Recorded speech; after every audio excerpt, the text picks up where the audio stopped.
వరంగల్ రాజకీయాల్లో ఇప్పుడు కొత్త ట్రెండ్ మొదలైంది. ఆరోపణలు ప్రత్యారోపణలు కాస్త ఏకంగా భద్రకాళి ఆలయం వేదికగా ప్రమాణాల రాజకీయాలకు దారితీశాయి. కుడా భూముల వేలం వ్యవహారంపై మాజీ ప్రస్తుత చైర్మన్లు ఒకరికొకరు సవాళ్లు విసురుకోవడంతో ఆలయ పరిసరాలు రాజకీయ రణరంగా మారాయి. తడిబట్టలతో ప్రమాణాలకు నేతలు సిద్ధమయ్యారు. భారీగా కార్యకర్తలు తరలిరావడంతో పోలీసులు రంగంలోకి దిగి వారిని అడ్డుకున్నారు. ఇలా వరంగల్లో రాజకీయ వేడి ఒక్కసారిగా పెరిగిపోయింది.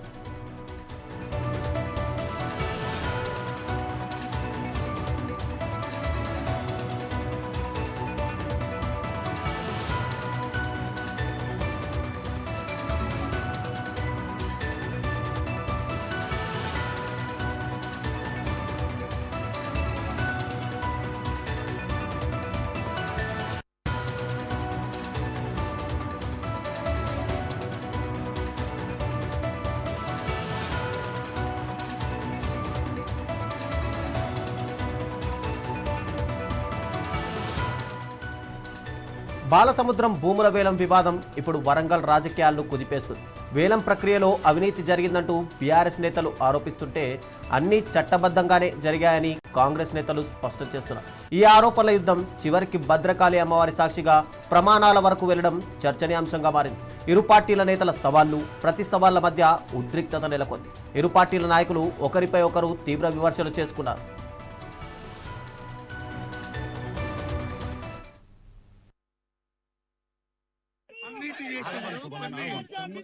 20-30 కోట్లు సిగ్గు లేకుండా లజ్జ లేకుండా దత్తమ్మల్లాగా ఈరోజు వాళ్ళు రాలేదు. మేము అన్ననే చెప్పినాం, తడి బట్టలతోని భద్రకాళి అమ్మవారి గుడి కాడికి వస్తాం, దేవుని సాక్షిగా అమ్మవారి గుడి సాక్షిగా అమ్మవారి సాక్షిగా అవినీతి జరిగింది అనేది మేము చెప్పడానికి రావడం జరిగింది తడి బట్టలతో. కానీ రాజేందర్ రెడ్డి వెంకటరామరెడ్డి కాంగ్రెస్ ప్రభుత్వం అక్రమంగా అరెస్ట్ చేయించి మేము దర్శనానికి వెళ్తాము, దర్శనానికి వెళ్ళొచ్చినాక మేము అక్కడ జరిగినటువంటి అవినీతి గురించి మాట్లాడదామని చెప్పి సవాలు విసిద్దాం. వాళ్ళు దొంగలాగా రాకుండా దాక్కున్నారు. నాయన్ రాజేందర్ రెడ్డి వెంకటరామరెడ్డి దాక్కుని పోలీసులను పంపి వాళ్ళు చేసిన అవినీతి బయటపడుతుందని చెప్పి ఈ విధంగా అక్రమంగా అరెస్ట్ చేయించడం అనేది ఇది కరెక్ట్ కాదు. ఇది అక్కడ నిన్న ఇట్లనే జరిగింది. హైదరాబాద్ లో 3 మంత్రులు గన్ పార్క్ దగ్గరికి రమ్మని హరీష్ రావు సవాల్ విసిరితే హరీష్ రావును అక్రమంగా అరెస్ట్ చేసి పోనీయకుండా చేశారు. అదేవిధంగా జూపల్లి కృష్ణారావు తెలంగాణ భవన్కి వస్తా అని చెప్తే ఆయన కుర్చేసి కూర్చుంటా పెట్టి కేటీఆర్ గారు చాలాసేపు వెయిట్ చేసినా రాలేదు. ఈ రోజు నాయన రాజేందర్ రెడ్డి 2018లో మీ పార్టీ ఆఫీస్ ఫౌండేషన్ వేసుకున్నాడు కేటీఆర్ తీసుకొచ్చి. తర్వాత ఏమైంది, పక్కన మున్సిపాలిటీ డంప్ ఉంది, వాసన వస్తుంది, ఎంత 2 బెడ్రూమ్ ఉంది, వాసన వస్తుంది, సపరేట్ అని చెప్పి పక్కన పోయి బాలసముద్రంలో విక్రమ్నగర్ కబ్జా చేసుకొని పార్టీ ఆఫీస్ కట్టినావు. అది 150 కోట్ల వాల్యూ. అది మేము ఇక్కడ చీతు అన్న ప్లాట్ ని ఎమ్మెల్యే గారు వెస్ట్ మేమందరం కలిసి దాన్ని మార్కెటింగ్ చేసి హైదరాబాద్కి వెళ్ళి ఖమ్మం వరకు అన్ని హోర్డింగ్లు పెట్టి పేపర్ యాడ్ వేసి పబ్లిక్ ని పట్టుకొచ్చి హన్మకొండ అభివృద్ధి చేద్దామంటే నీకు నచ్చలేదా? 10 ఏళ్ళు నువ్వు చేయలేదు. ఓపెన్ ఆక్షన్ లా 20 మంది పార్టిసిపేట్ చేసిండ్రు. వాళ్ళ నెంబర్లు వాళ్ళ ఫోన్ నెంబర్లు మాట్లాడుకో అందరితో. నువ్వు చేయలేదు ఓపెన్ ఆక్షన్. కూడా ఆఫీస్ ముందు చిన్న ప్లాట్లకు ఎంత అమ్ముకున్నావు? 34,000 అమ్ముకోలే. మాటలు మాట్లాడుతున్నావు. దాన్ని ఏమంటారు, ఆర్టీసీ రిటైనింగ్ సెంటర్ ఎంతకి ఇచ్చినావు? ఆ స్పోర్ట్స్ కాంప్లెక్స్ ఎంతకి ఇచ్చినావు? మొత్తం పంచుకోలేను కోట్లు. ఓపెన్ స్పేసెస్ అని ఒక మున్సిపల్ అధికారి కాంట్రాక్ట్ ఎంప్లాయీతోని అన్ని దాని బైనామీ పేరు మీద 59 జీవో పెట్టుకొని అన్ని మీ పేరు రిజిస్టర్ చేసుకోలే. అవి కూడా లిస్ట్ తీసుకున్నా మొత్తం వస్తున్నాయి అన్ని బయట. ఇక ఇదే అంశానికి సంబంధించి మరిన్ని వివరాలు మా ప్రతినిధి సుధాకర్ అందిస్తారు వరంగల్ నుండి. సుధాకర్, చెప్పండి, ఈ భద్రకాళి అమ్మవారికి సంబంధించినటువంటి ఏదైతే భూముల బాలసముద్రం భూముల విషయంలో ఎందుకు ఈ వివాదం మొదలైంది, ఎక్కడ మొదలైంది అసలు? Thank you. నిన్న హైదరాబాద్ లో చూస్తే హైదరాబాద్ లో బీఆర్ఎస్ ను కాంగ్రెస్ సంబంధించిన సవాలు చేసుకోవడం జరిగింది.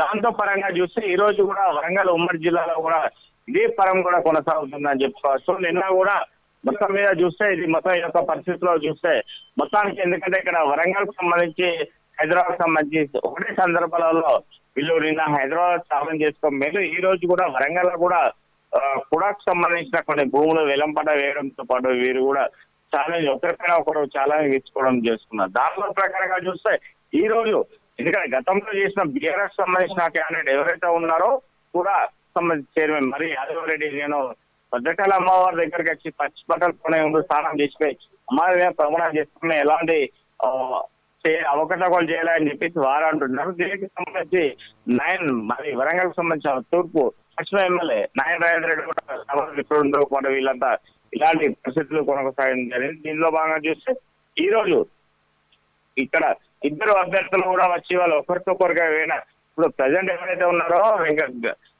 వెంకటరామరెడ్డి అతను కూడా వచ్చి అతను కూడా నేను ఇక్కడ ప్రమాణం చేస్తున్నా, మేము ఎలాంటి అవకతవకలు చేయలేదు, వీరిపైన విచారణ చేపడుతున్నాం, వీళ్ళు 100 కోట్ల రూపాయలు కూడా అవినీతి చేసిళ్ళు, ఎవరైతే కూడా సంబంధించిన అధికారులు అయితే ఉన్నారో వాళ్ళందరూ అవినీతి చేస్తారని చెప్పేసి వాళ్ళు కూడా చెప్పడం జరుగుతుంది. అయినా కూడా ఇక్కడ కొంతమంది వచ్చి కూడా అది ఈ యొక్క రకంలో చూసుకుంటూ పోతుంటే వీళ్ళు ఒకరికొకరు పైచి సాధించుకోవడానికి, ఎందుకంటే ఇప్పుడు వరంగల్ ఉమ్మడి జిల్లాలో చూస్తే గతంలో ఉన్న దానికి ఇప్పుడు ఉన్న దానికి ఎందుకంటే పరిస్థితులు వేరే ఉన్నాయని చెప్పేసి ఇటు బీఆర్ఎస్ వాళ్ళ ఒక పలుకుబడి వాళ్ళు ఎలా ఉన్నా మేము ఏం చేస్తున్నాం అని చెప్పేసి వాళ్ళు నిర్వహించుకోవడానికి వాళ్ళు కూడా ప్రయత్నాలు కొనసాగిస్తారు. దీనిలో కూడా చూస్తే కాంగ్రెస్ వాళ్ళు కూడా పైచే సాధించడానికి కూడా వీళ్ళు కూడా వస్తున్నారు. ఈ రోజు గండ్ర వెంకటరమణ మన సత్యనారాయణకు సంబంధించిన దానికి వీళ్ళు సపోర్ట్ చేయడంతో పాటు ఇక్కడ వచ్చినాక ఎవరైతే ఉన్నారో కూడా చైర్మన్ అతను కూడా వచ్చేసి నేను అట్లా కాదు అని చెప్పి అతను కూడా వచ్చి తడిబట్టల మీద గుళ్ళకు పోయి మేము ప్రమాణం చేస్తామని చెప్పేసి కూడా రావడం జరిగింది. అదే క్రమంలో చూస్తే ఇరు వర్గాల మధ్యలో కూడా పోలీసులు వాదించడంతో పాటు ఎక్కడెక్కడ సమస్య కొంచెం మొత్తానికైతే ఎలాంటి గొడవ లేకుండా జరిగిపోయిందని చెప్పి కూడా అనుకుంటున్నా. కాకపోతే ఏంటంటే ఇక్కడ ఇరు వర్గాలు 2 పార్టీలు కూడా ఒకరికొకరు పైచేయి మేము బీఆర్ఎస్ అని చెప్పి కాంగ్రెస్ బీఆర్ఎస్ అని చెప్పి చెప్పుకోవడంతో పాటు ఇక్కడ మధ్యలో బీజేపీ వాళ్ళు కూడా వాళ్ళకి సంబంధించి వాళ్ళు కూడా రేపు పొద్దున భద్రకాళి గుడి మొత్తం వీళ్ళు ఇంత వచ్చి మలినం చేసినారని చెప్పేసి వాళ్ళు కూడా ఈ యొక్క గుడిని శుద్ధి కార్యక్రమం కూడా రేపు పొద్దున పెడుతున్నాం అని చెప్పేసి ఇంతమందికి చెప్పడం జరిగింది. అది థ్యాంక్ యూ సుధాకర్.